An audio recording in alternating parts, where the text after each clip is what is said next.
बिस्मिल्लाहिर्रहमानिर्रहीम। अस्सलामुअलैकुम स्टूडेंट्स। तो कैसे हैं आप लोग सब? उम्मीद है कि सब खैरियत से होंगे, ईमान की बेहतरीन हालतों में होंगे। तो स्टूडेंट्स, हम जो है वो चैप्टर नंबर 1 को डिस्कस कर रहे थे। आज जो है हम अपने चैप्टर के लास्ट टॉपिक को जो है वो पढ़ने जा रहे हैं, जिसका टाइटल हमारे पास है जी स्पीशीज़ एंड स्पेसिएशन। क्या है? Species and speciation. सबसे पहले हम जो है वो स्पीशीज़ को देख लेंगे, वो कॉन्सेप्ट क्या है, और फिर हम देख लेंगे कि जी स्पेसिएशन किसे कहते हैं। डन हो गया? चलें जी, अपना लेक्चर स्टार्ट करते हैं। तो स्पीशीज़, सबसे पहले स्पीशीज़ की जो है वो डेफिनेशन लिखी हुई है, इसको थोड़ा डिस्कस करते हैं। स्पीशीज़ जो है ऐसे ग्रुप ऑफ इंडिविजुअल्स होते हैं, ऐसे ग्रुप ऑफ इंडिविजुअल्स होते हैं जो क्या करते हैं जी, फर्स्ट ऑफ ऑल इंटरब्रीड करते हैं। उनमें जो है वो एबिलिटी है इंटरब्रीडिंग की, वो आपस में जो है वो सेक्सुअल कांटेक्ट रखते हैं, यानी कि इंटरब्रीड करते हैं, और फिर प्रोड्यूस करते हैं जी फर्टाइल ऑफस्प्रिंग। क्या प्रोड्यूस करते हैं? Fertile offsprings. डन हो गया? अब एक तो आ गया इसमें वर्ड इंटरब्रीडिंग का, यानी कि वो रिप्रोडक्शन के लिए सेक्सुअल कांटेक्ट रखते हैं, और फिर क्या करते हैं? फर्टाइल ऑफस्प्रिंग प्रोड्यूस करते हैं। फर्टाइल से क्या मुराद है? फर्टाइल से मुराद है अपने जैसे ऑर्गेनिज्म। जब वो इंटरब्रीडिंग के बाद रिप्रोड्यूस करते हैं, वो ऑर्गेनिजम्स, वो इंडिविजुअल्स, वो स्पीशीज जिनको वो रिप्रोड्यूस करते हैं, वो भी नेक्स्ट एबिलिटी रखते हैं इंटरब्रीड करके आपस में जो है वो फर्टाइल ऑफस्प्रिंग को प्रोड्यूस करने की। डन हो गया? स्पीशीज की ये छोटी सी डेफिनेशन थी, जिसके जरिए हमने ये समझा कि स्पीशीज ऐसे ग्रुप ऑफ इंडिविजुअल्स होते हैं जो आपस में इंटरब्रीड करते हैं और फर्टाइल ऑफस्प्रिंग जो है वो प्रोड्यूस करते हैं। फर्टाइल ऑफस्प्रिंग यानी कि अपने जैसे जानदार जो नेक्स्ट दोबारा जो है वो इंटरब्रीड करके ऑफस्प्रिंग जो है वो फर्टाइल ऑफस्प्रिंग जो है वो प्रोड्यूस कर सकते हैं। ठीक हो गया? अच्छा जी, अब इस डेफिनेशन में स्पीशीज की कुछ ऑब्जेक्शंस हैं कि ऑब्जेक्शन अब क्या है जी? आइडेंटिफिकेशन ऑफ स्पीशीज हम जो है वो करते हैं एक तो फिजिकल ट्रेट्स की बेस पे, यानी कि फिजिकली हम देखते हैं कि जी ये स्पीशीज जो है वो फॉर एग्जांपल हॉर्स है और हमारे पास है डॉग्स। हम कहते हैं कि जी ये हॉर्स है, दिखने में हम देखते हैं ये हॉर्स है और ये डॉग है। हम फिजिकल ट्रेट यानी कि फिजिकल कैरेक्टरिस्टिक्स की बेस पे हम कहते हैं कि ये अलग स्पीशीज है हॉर्सेस की और ये अलग स्पीशीज है डॉग्स की। ठीक है? हम जो है वो देख के अंदाजा लगा देते हैं, आइडेंटिफाई कर देते हैं स्पीशीज को कि ये हॉर्स की स्पीशीज हैं और ये डॉग्स की स्पीशीज हैं। लेकिन वो कहता है कि इन सिमिलैरिटीज और फिजिकल ट्रेट्स में समटाइम्स जो है वो प्रॉब्लम आती है। क्या आती है जी? प्रॉब्लम आती है। किस तरह? Due to cryptic species, cryptic species के होने की वजह से। अब क्रिप्टिक स्पीशीज क्या होती हैं? क्रिप्टिक स्पीशीज ऐसी स्पीशीज होती हैं जो दिखने में तो सेम होती हैं, सेम उनकी क्या होती है? सेम होती है उनकी अपीयरेंस के लिहाज से तो वो क्या होते हैं? सेम होते हैं, लेकिन जेनेटिकली वो क्या होते हैं? जेनेटिकली वो डिफरेंट होते हैं।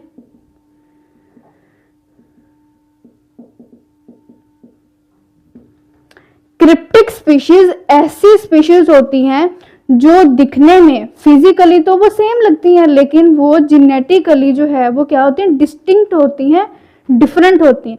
तो अब ये प्रॉब्लम आई कि स्पीशी की इस डेफिनेशन में कि हमने तो आइडेंटिफिकेशन स्पीशीज की इस तरह से हमने की कि फलान जो स्पीशीज हैं वो एक जैसी दिखती हैं तो ये अलग ग्रुप है, और फलान जो है एक जैसी दिखती हैं वो एक अलग ग्रुप है। लेकिन अब क्रिप्टिक स्पीशीज की होने की वजह से वो कहता है कि इस डेफिनेशन में ऑब्जेक्शन आया कि अब वो वाली स्पीशीज जो दिखने में तो सेम है लेकिन वो जेनेटिकली डिफरेंट है, फिर उसको आप जो है वो आइडेंटिफाई कैसे करेंगे? तो इस प्रॉब्लम के, इस ऑब्जेक्शन के सल्यूशन के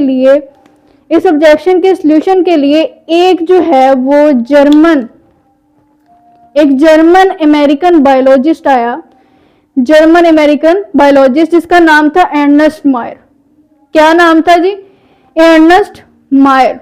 अर्नेस्ट मायर ने जो है वो एम्फिसाइज किया, उसने डेवलप किया एक ऐसा असूल जिसके जरिए से हम जो है वो स्पीशीज, ऐसी स्पीशीज भी जो दिखने में तो एक जैसी लगती हैं लेकिन वैसे वो जेनेटिकली डिफरेंट है, उनको भी जो है वो आइडेंटिफाई कर सकते हैं। अब वो असूल का नाम क्या है? वो असूल क्या था? Reproductive isolation. अब रिप्रोडक्टिव आइसोलेशन जो है, इस कॉन्सेप्ट के जरिए से, इस कॉन्सेप्ट के अकॉर्डिंग किस तरह से पता लगाया जा सकता है कि डिफरेंट स्पीशीज जो हैं वो दिखने में अगर सेम भी हैं लेकिन वो डिफरेंट हैं। तो species are group of interbreeding natural population. वो स्पीशीज की हमने पहले डेफिनेशन में बात की कि ऐसे ऑर्गेनिजम्स होते हैं, ऐसे इंडिविजुअल्स होते हैं जो आपस में इंटरब्रीड करते हैं और अपनी जो है वो पॉपुलेशन को बढ़ाते हैं। लेकिन अब रिप्रोडक्टिव आइसोलेशन के जरिए वो कहता है कि जो मेंबर ऑफ डिफरेंट स्पीशीज हैं, ऐसी स्पीशीज जो डिफरेंट मेंबर से बिलोंग करती हैं, वो डू नॉट टिपिकली मेट, वो क्या नहीं कर सकती, आपस में जो है वो मेट नहीं कर सकती और रिप्रोड्यूस फर्टाइल ऑफस्प्रिंग्स, और फर्टाइल ऑफस्प्रिंग्स को जो है वो रिप्रोड्यूस नहीं कर सकती। अब इस असूल की बुनियाद पर हम जो है ऐसी स्पीशीज भी जो फिजिकली दिखने में एक जैसी हैं लेकिन जेनेटिकली डिफरेंट हैं, उनको भी जो है वो उनका पता लगवा सकते हैं कि वो एक ग्रुप से बिलोंग नहीं करती। यानी कि डिफरेंट स्पीशीज कभी भी आपस में मेट नहीं करती, हमेशा जो सेम ग्रुप ऑफ इंडिविजुअल्स हैं, सेम ग्रुप ऑफ स्पीशीज हैं, हमेशा जो है वो इंटरब्रीड करती हैं और फर्टाइल ऑफस्प्रिंग जो है वो प्रोड्यूस करती हैं। फॉर एग्जांपल होमो सैपियंस, ये बात आप लोगों ने याद रखनी है इसकी एग्जांपल में कि होमो सैपियंस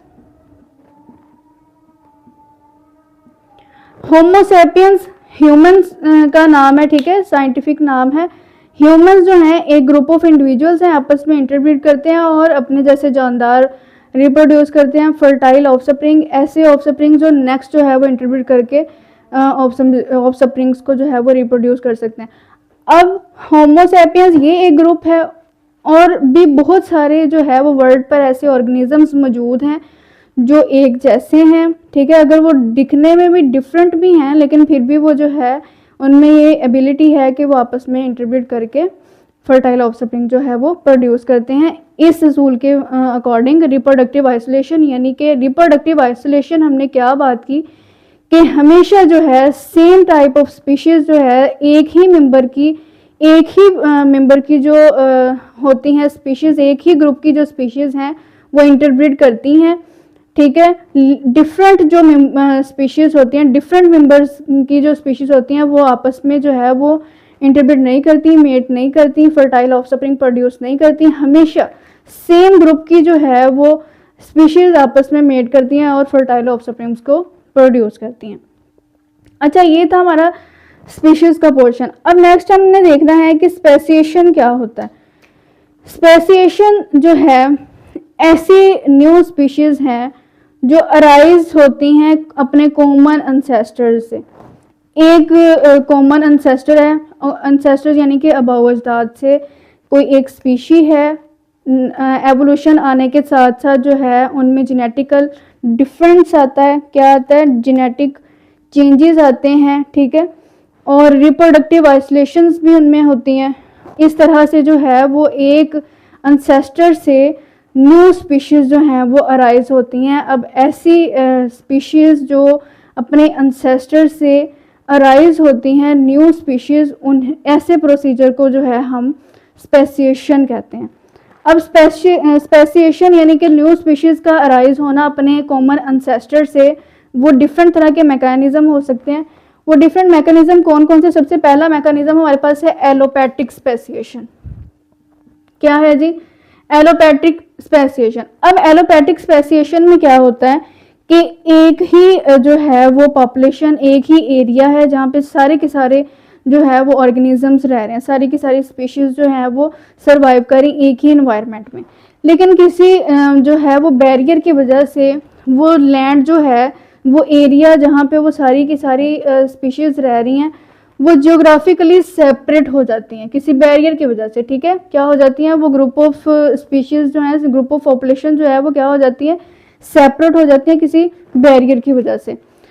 अब ये वाला जो बैरियर है, इस बैरियर की वजह से ये देखें, ये एक ये एक पॉपुलेशन है, ठीक है, किसी बैरियर की वजह से ये अलग हो गई और ये अलग हो गई, ये अलग से एक स्पीशी बन गई है और ये अलग से, क्योंकि अब ये दोनों एक दूसरे से बिल्कुल अलग अलग हो गई हैं, इनका इन्वायरमेंट जो है वो डिफरेंट हो गया है और ये जो है इवॉल्व इंडिपेंडेंटली करने लगी हैं, ठीक है। डिफरेंट इनका इन्वायरमेंट हो गया है और इंडिपेंडेंटली इवॉल्व करने लगी हैं, तो ये क्या कहलाएंगी कि एक जो है वो कॉमन एंसेस्टर से न्यू स्पीशीज जो है वो अराइज हुई। अब इसके एग्जांपल में डार्विन ने जो है वो फिंचेस पे बहुत ज़्यादा रिसर्च की, उसने गैलापागोस आइलैंड में बहुत सारी फिंचेस को देखा जो किसी बैरियर की वजह से जो है वो अलग हो गई। अब वो दिखने में डिफरेंट थी, वो किस वजह से, क्योंकि उनमें एवोल्यूशन आई। अब एवोल्यूशन आई तो जेनेटिकली चेंजेस भी आए उनमें, तो वो डिफरेंट दिखने लगी, लेकिन क्या थी, वो एक ही कॉमन एंसेस्टर से बनी हुई न्यू स्पीशीज थी। इस तरह जो है वो एलोपैट्रिक स्पेसिएशन के ज़रिए से एक कॉमन एंसेस्टर से न्यू स्पीशीज जो है वो इवॉल्व होती हैं। एक तो ये मैकेनिज्म हो गया। सेकंड हमारे पास है पेरीपैट्रिक स्पेसिएशन। पेरीपैट्रिक स्पेसिएशन में क्या होता है कि स्मॉल आइसोलेटेड पॉपुलेशन बनती है, स्मॉल आइसोलेटेड पॉपुलेशन बनती है जो एक लार्जर जो है पॉपुलेशन से सेपरेट हुई होती है। फॉर एग्जांपल ये एक हमारे पास जो है वो पॉपुलेशन है, ठीक है, यहाँ पे बहुत सारी स्पीशीज एट अ टाइम रह रही हैं। अब क्या होता है कि ये सेपरेट हो जाती हैं, इसमें से कुछ जो इंडिविजुअल्स हैं, कुछ जो स्पीशीज हैं, वो खुद को जो है वो लार्जर पॉपुलेशन से अलग कर लेती हैं। स्मॉल पॉपुलेशन क्या हो जाती है, अंडरगोज रैपिडली एवोल्यूशनरी चेंजेस। अब देखें स्मॉल पॉपुलेशन जो है वो क्या हो गई है, सेपरेट हो गई है लार्ज से, ठीक है। अब इसका आना इसकी तरफ नहीं है, ना इनका जाना इनकी तरफ है। अब ये एक अलग स्पीशी है और ये एक अलग स्पीशी है। अब इनमें रैपिड जो है वो एवोल्यूशनरी चेंजेस आते हैं, क्योंकि ये दोनों एक दूसरे से अलग हो गई हैं, ना ये इधर आती हैं ना ये उधर जाती हैं, ठीक है, ये दोनों एक दूसरे से बिल्कुल अलग हैं। अब ये क्योंकि एक दूसरे से जैसे ही अलग हुई, इनमें रैपिड एवोल्यूशनरी चेंजेस आए, ठीक है। रैपिड एवोल्यूशनरी चेंजेस की वजह से ये एक दूसरे से बिल्कुल अलग दिखती हैं। इनमें जाहिर सी बात है, जब ये एक अलग हुई तो उनका इन्वायरमेंट भी चेंज हुआ, इन्वायरमेंट चेंज हुआ तो उनमें बहुत सारी जो है वो कैरेक्टरिस्टिक्स भी जो है वो डिफरेंट आई। तो ये एक अलग स्पीशी कहलाएगी और ये एक अलग स्पीशीज कहलाएगी। अब हमने ये देखा कि पेरीपैट्रिक स्पेसिएशन के ज़रिए से भी जो है वो एक कॉमन एंसेस्टर से न्यू स्पीशीज जो है वो अराइज हुई। नेक्स्ट हमारे पास है पैरापैट्रिक स्पेसिएशन। ये हमारा थर्ड जो है वो मैकेनिज्म है स्पेसिएशन का, जिसके ज़रिए से जो स्पीशीज़ हैं वो न्यू स्पीशीज़ जो हैं वो अराइज हुई। किस तरह से जी, इसमें क्या होता है कि एक एरिया है, वहीं पे सारे के सारे ऑर्गेनिजम्स जो हैं वो रह रहे हैं, लेकिन उनमें कोई बैरियर नहीं आता, कोई इन्वायरमेंट जो है वो चेंजेस नहीं आते, लेकिन वो एक सेपरेट स्पीशीज़ बन जाती हैं। वो किस तरह से, इसकी एग्जांपल में हमारे पास जो है वो ग्रास स्पीशी की एग्जांपल आपकी बुक में मौजूद है, एंथोक्सैंथम अड्रोटम। अब ये एक ग्रास स्पीशी, एक प्लांट है। किस तरह से जी, एक ही एरिया में, फॉर एग्जांपल आप सपोज करें कि ये हमारे पास एक एरिया है, ठीक है, ये प्लांट जो है इस एरिया में भी जो है वो ग्रो कर रहा है और इस एरिया में भी जो है वो ग्रो कर रहा है। लेकिन अब जो ये वाला एरिया है, ये वाला जो एरिया है, इन्वायरमेंट इनका जो है वो सेम होता है, सेम एरिया पे सर्वाइव कर रही है, लेकिन सोयल के चेंजेस की वजह से इनमें जो है वो एवोल्यूशन आती है, ठीक है। वो किस तरह से, अब ये इनकी जो सोयल है वो ज़रा जो है वो फर्टाइल है, ठीक है, फर्टाइल है, इनकी सोयल जो है वो फर्टाइल है, क्लीन है ज़रा, लेकिन जो इनकी जो सोयल है वो ज़रा कॉन्टेमिनेटेड है, पोल्यूटेड है, ठीक है। अब ये वाला प्लांट यहाँ पे भी ग्रो कर रहा है, ये वाला प्लांट यहाँ पे भी ग्रो कर रहा है, एक ही प्लांट की स्पीशीज जो हैं वो फर्टाइल जो है वो एरिया में भी ग्रो कर रही हैं और पोल्यूटेड एरिया में भी ग्रो कर रही हैं। ज़ाहिर सी बात है, जब फर्टाइल जो एरिया में ग्रो कर रही है वो डिफरेंट होगी, ठीक है, जो क्लीन एरिया में जिसने ग्रो किया वो डिफरेंट होगी, और जो पोल्यूटेड एरिया में जिसने कंटेमिनेटेड एरिया में जो है वो ग्रो किया खुद को, उसमें अलग तरह की एवोल्यूशन होगी, वो अलग तरह से इवॉल्व हुआ। और जो दूसरा फर्टाइल था क्लीन एरिया में जिसने ग्रो किया वो जो है वो अलग तरह से इवॉल्व हुआ। यानी कि दोनों स्पीशीज जो हैं सेम इन्वायरमेंट में रहते हुए, सेम इन्वायरमेंट में जो है वो रहते हुए, एक ही जैसा उनका इन्वायरमेंट था, एक ही एरिया था, लेकिन due to soil changes, soil की चेंजेस की वजह से जो है वो एक कॉमन एंसेस्टर से, ये कॉमन एंसेस्टर है इनका, एक कॉमन एंसेस्टर से जो है वो दो डिफरेंट स्पीशीज जो है वो इवॉल्व हो गई। डन हो गया। अब इस तरह की स्पीशीज जो इस तरह से न्यू स्पीशीज बनती हैं, उनको जो है वो पैरापैट्रिक स्पेसिएशन कहते हैं। नेक्स्ट हमारे पास आ जाता है सिम्पैट्रिक स्पेसिएशन। सिम्पैट्रिक स्पेसिएशन में क्या होता है, न्यू स्पीशीज जो हैं वो अराइज होती हैं with in same geographical area without physical barrier. ये भी सेम तरह एक ही इनका जियोग्राफिकल एरिया होता है, ठीक है, क्या होता है, सेम जियोग्राफिकल एरिया होता है, और विदाउट फिजिकल बैरियर ये न्यू स्पीशीज जो हैं अराइज होती हैं। किसमें, सिम्पैट्रिक स्पेसिएशन में। अब किस तरह से, अब ये वाली स्पीशीज जो हैं जो एक ही जियोग्राफिकल एरिया में रहते हुए फिजिकल बैरियर भी नहीं है और न्यू स्पीशीज अराइज हो रही हैं, तो दो तरह के मैकेनिज्म हो सकते हैं इनके। एक तो है जी पॉलीप्लाइडी और दूसरा है निश डिफरेंशिएशन।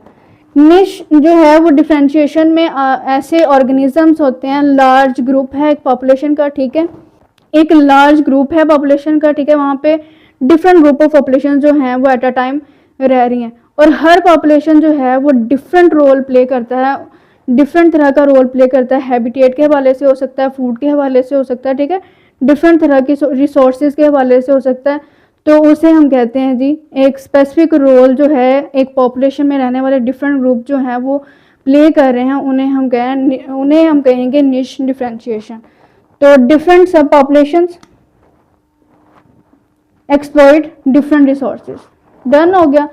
अगर हम पॉलीप्लाइडी की बात करें तो ऐसे ऑर्गेनिजम्स होते हैं जिनके पास मल्टीपल सेट्स ऑफ क्रोमोसोम्स होते हैं, ठीक हो गया। ऐसे ऑर्गेनिजम्स होते हैं जो जिनके पास जो है क्या होते हैं, मल्टीपल सेट ऑफ क्रोमोसोम होते हैं। अब मल्टीपल सेट्स ऑफ क्रोमोसोम्स की बेस पर कुछ प्लांट्स जो हैं वो उनमें रिप्रोडक्टिव आइसोलेशन आ जाती है, ठीक है, क्या आ जाती है, रिप्रोडक्टिव आइसोलेशन आ जाती है, और वो न्यू स्पीशीज बन जाती हैं। अब देखें एक जो है वो ग्रुप है स्पीशीज का, उनके पास पॉलीप्लाइडी हैं, ठीक है, उनके पास जो है वो मल्टीपल क्रोमोसोम्स मौजूद है। अब वो मल्टीपल क्रोमोसोम्स डिफरेंट तरह के हो सकते हैं कुछ स्पीशीज में, और कुछ जो स्पीशीज हैं उनके पास डिफरेंट मल्टीपल क्रोमोसोम्स हो सकते हैं, ठीक है। तो इस क्रोमोसोम्स की डिफरेंस की मल्टीपल क्रोमोसोम्स के डिफरेंस की बुनियाद पर जो है कुछ स्पीशीज जो हैं वो न्यू अराइज होती हैं अपने कॉमन एंसेस्टर से। तो ऐसी जो स्पीशीज हैं वो जो अपने कॉमन एंसेस्टर से क्रोमोसोम्स के डिफरेंट होने की, मल्टीपल डिफरेंट होने के बुनियाद पर न्यू बनती हैं, न्यू अराइज होती हैं, उनको हम जो है सिम्पैट्रिक स्पेसिएशन में जो है वो इंक्लूड करते हैं। डन हो गया। ये स्टूडेंट्स आज का हमारा छोटा सा एक टॉपिक था। इसको अच्छे से एक एक टर्म को आपने पढ़ना है। कोई ऐसी टर्म, कोई ऐसा पॉइंट जो आपको समझ नहीं आया, कमेंट सेक्शन में लाजमी पूछें। ओके जी स्टूडेंट्स, मिलते हैं नए लेक्चर में नई वीडियो के साथ। तब तक के लिए अल्लाह हाफिज़।